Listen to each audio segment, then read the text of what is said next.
Okay, so lately I've been thinking about something.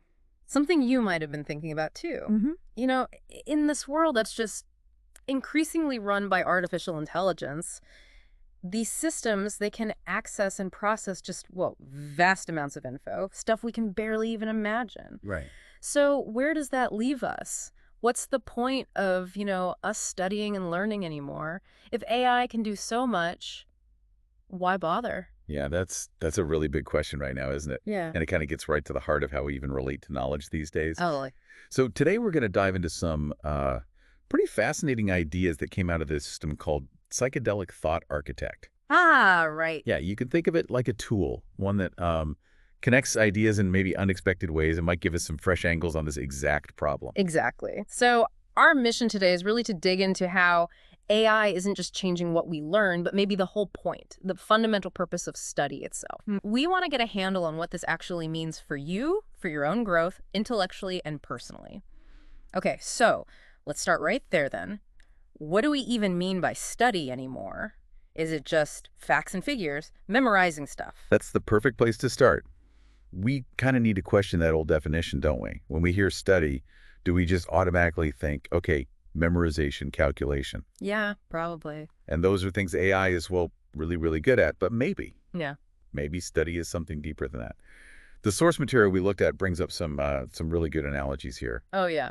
Like what? Well, like the one about calculators. Okay, calculators exist. We all use them.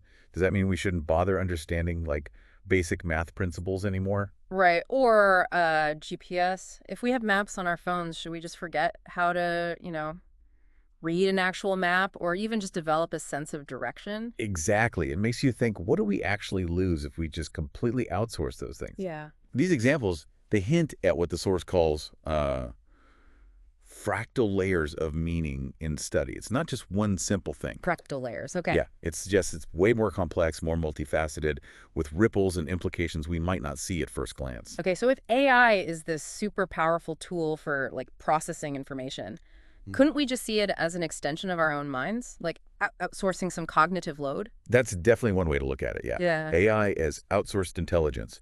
It boosts what our brains do, kind of like how a hammer extends what our arm can do. Makes But sense.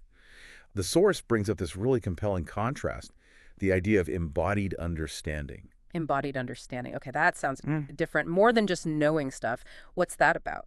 It's that deeper grasp, Hmm? that almost intuitive feel for a concept. It's Yeah. understanding it on a really fundamental level.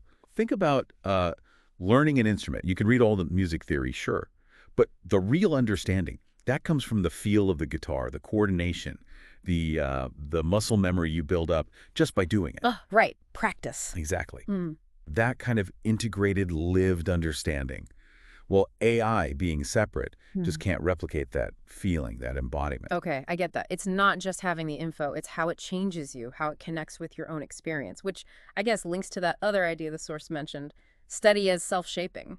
Precisely. Hmm. Lots of traditions think Zen, Stoicism, even indigenous oral cultures, they've always seen study as more than just grabbing facts. Hmm. It's about the person you become through that process, through the discipline of learning itself. It's not just about what data you pile up in your head. So the focus isn't just filling up with knowledge, but actively, like cultivating yourself, developing a certain kind of awareness. That's it, exactly.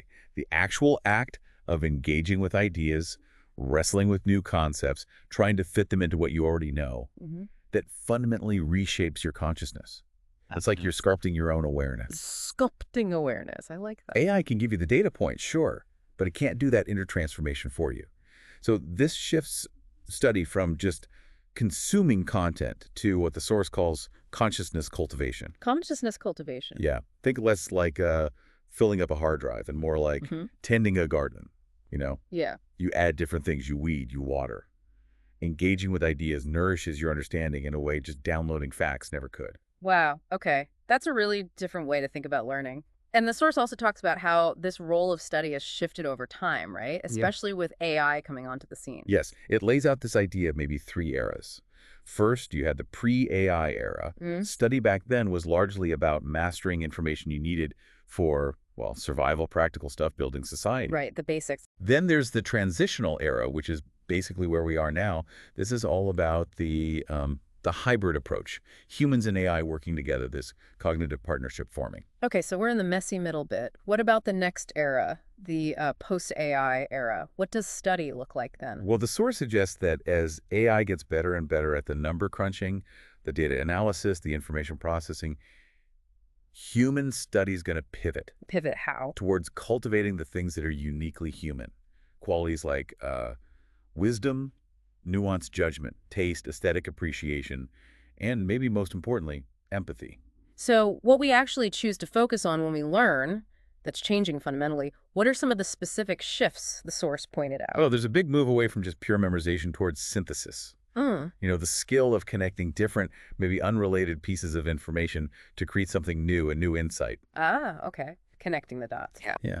And also a shift from just rote learning facts to something called relational awareness, understanding how different ideas link together, the complex web of connections. Relational awareness. Interesting. And maybe the biggest one, the emphasis shifts from just knowing the answers to getting really good at asking insightful, meaningful questions. Okay, now this is where it gets really fascinating for me. It sounds like study isn't becoming less important because of AI. It's actually becoming more critical, but its whole nature is changing. That's exactly the argument. The source really pushes this idea that our need to study, to engage deeply, actually gets stronger, but its whole purpose just transforms radically. How so? It becomes less about knowing what, because often AI can find that what instantly, and much more about growing who you become as a thinker, as a person. So if AI is the answer machine, our job becomes being the question master. Absolutely. The skill, the art, really, of asking good, deep, probing questions that becomes absolutely essential. And, while AI can handle countless tasks, our focus shifts to figuring out the meaning, the purpose, the why behind it all. A why. And that connects to that idea of cultivating our soul, right? The Yeah. stuff that makes us human beyond just thinking power. Exactly. Because AI can simulate parts of the mind, yeah, but it just doesn't have those core human things. The source puts it really powerfully. AI can process info incredibly fast, Yeah. but it can't truly wonder. It can crunch numbers, but it can't genuinely care. It can maybe mimic suffering, but it can't feel it or experience that deep sense of, like, awakening. Wow. Those are the things, the irreducible human bits that study, in this new sense, helps us develop. The source had a great metaphor for this shift, didn't it? Something about a garden. Oh yeah, the Garden of Discernment is a really beautiful image, I Just think. tell me more. It suggests study isn't just about passively collecting knowledge, like stocking shelves in a library.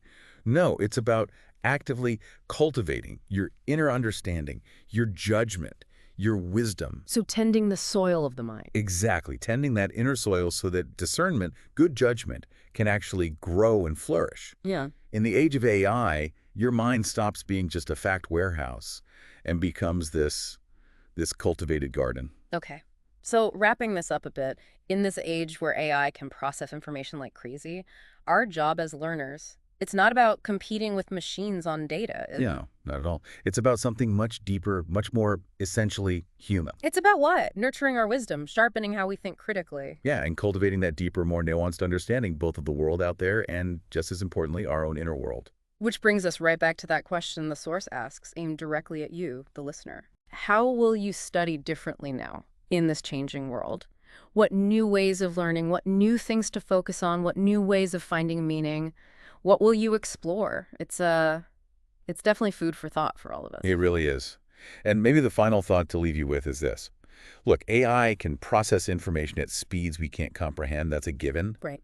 But your ability, your unique human capacity to cultivate that inner understanding, to develop wisdom, empathy, judgment, that's not just going to stay relevant. Yeah. It's probably going to become your most valuable asset moving forward.